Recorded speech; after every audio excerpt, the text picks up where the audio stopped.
Maulan na araw sa inyo mga ka-auto. Sa video ito, babahagi ko naman sa inyo itong ating gagawin dito sa ating motor, Suzuki Mola 125. So ang problema nitong ating motor nito ay maingay yung kanyang makina, may lagitik siya. Pina-overhaul na natin siya. Sabi ng ating mekaniko, kailangan niyang i-tune up after 1 week at saka palit ng langis. Kailangan siyang i-tune up kasi hindi niya daw hinigpitan na maayos yung adjust para makagalaw yung makina na maayos, kasi galing sa stock yung nabili natin makina na 150. So ayan. So after 1 week ngayon, pinadala na natin dun sa ating kilalang mekaniko sa baya para may pa-tune up, pero sabi ng ating driver, sa halip ng tumahimik lalo pa daw umingay. So ngayon ang gagawin natin, susubukan natin, tayo na lang yung mag tune up. Ganito yung andar niya. Ayan, lalagay ko dito. Ayan.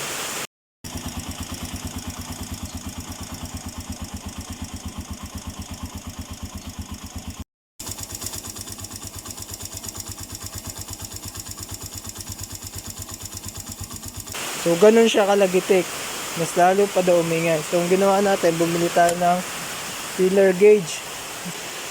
Ito yung ating filler gauge. Kailangan natin ito para pang sukat doon sa kanyang valve clearance. Ito, tara, simulan na natin.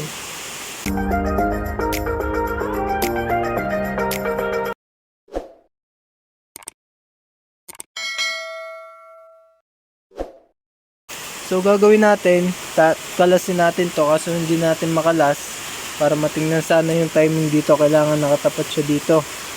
Yan, sa guhit na yan. Meron kasing ano dyan sa magneto, tatapat natin. So wala tayo ngayon dito. Yung gagawin na lang natin, kakalasin natin to para may tapat natin doon. Lalagyan na lang natin ng marka kung saan nakatapat yung araw niya, doon natin tatapat. Tapos saka natin i-adjust yung ating dito sa ating valve clearance, sa exhaust at saka sa intake. So sa exhaust daw ay 8 mm, tapos sa intake daw ay 0.4. Yan, sa ating intake. Tapos sa exhaust ay 0.8. Ito yung ating gagamitin. Yan. So kakalasin ko muna ito. Ayan mga ka-auto, nakalas na natin yung tangke at saka yung upuan. Kailangan natin para ma-access natin itong ating valve. Ayan. So ito yan. Tapos ito nakalas na natin. Ito. May mark kasi dito sa ating magneto. Yung mark na yan, itatapat natin dito sa ating minarkahan. So pipihitin natin to. Madulas Halang ako nung ating 14 mm socket. Pipihitin natin to hanggang makita natin yung yan, markang yan. Itatapat natin siya doon. Ayan. Tatapat na. Ito. Doon lang natin siya pwedeng i-adjust yung ating valvula. So first time lang natin magana nito. Mag-tune up, sana magawa natin. So i-adjust lang natin to.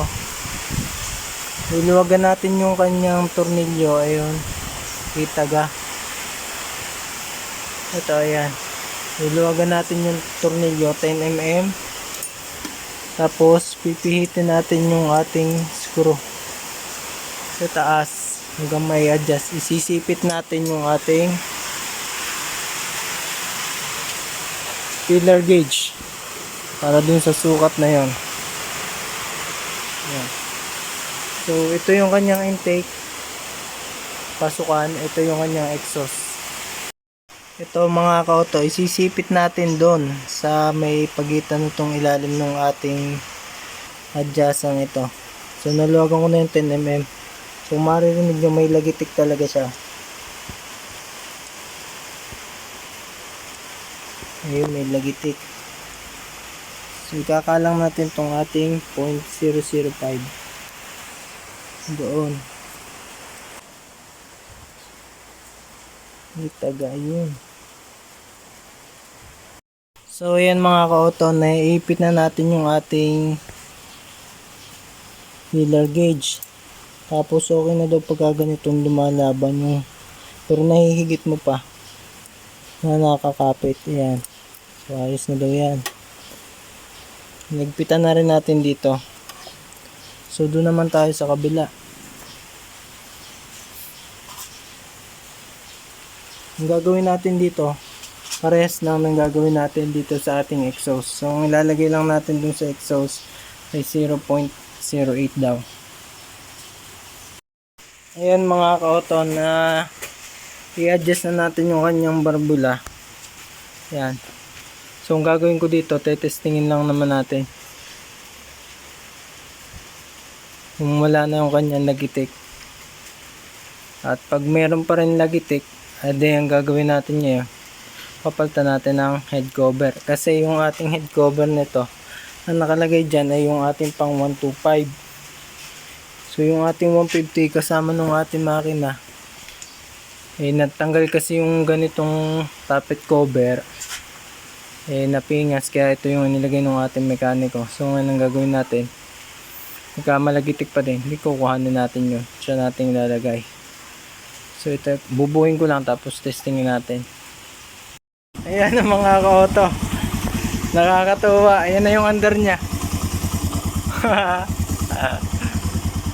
Antining, nawala na yung lagitik, ganda ng andar.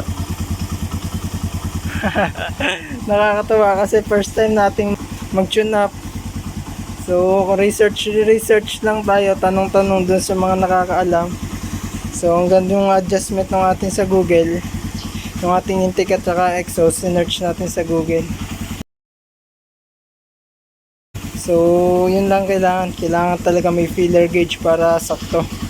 Ganda ng under, oh. Tahimik na, nawala na yung kanyang lagitik.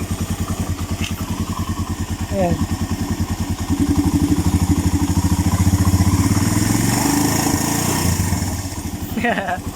Nakakatawa. So ayos na to, first time natin mag DIY ng pag-tune up. So marunong na tayo. So tanong din lang natin dun sa mga nakakaalam. Paki-comment nyo naman po dyan sa baba kung tama lang po yung ginamit kong adjustment. 0.04 sa intake, tapos 0.08 po sa exhaust. Pinapanood po kasi ako, ginamit pa 0.05 pero nakalagay po dun sa Google 0.013. So ginamitan ko na po siya ng 0.08. Yun po. So obserbahan ko lang din po ito. So ingat tayo sa paggamit ng feeler gauge niya. Nataga pa ako. So kung nagustuhan niyo itong video to at bago pa lang kayo dito sa ating channel, mag-subscribe na po kayo para updated kayo sa mga susunod ko pa ibabahagi, mga video sharing, DIY, mga tipid tips tungkol sa ating mga auto. Salamat!